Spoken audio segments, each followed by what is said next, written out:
ఆనాడు సత్రంలో స్థలము లేక, ఆనాడు సత్రంలో స్థలము లేక, పశువుల తొట్టెలో పరుండబెట్టెనురా. పశువుల తొట్టెలో పారుండబెట్టెనురా.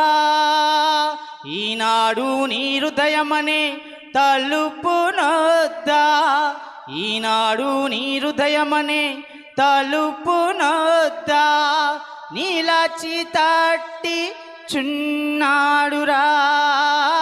ఒకసారి తెరచి చూడు నాయనా, పశువుల పాకలో కాదురా యేసయ్యా, పశువుల పాకలో కాదురా యేసయ్యా.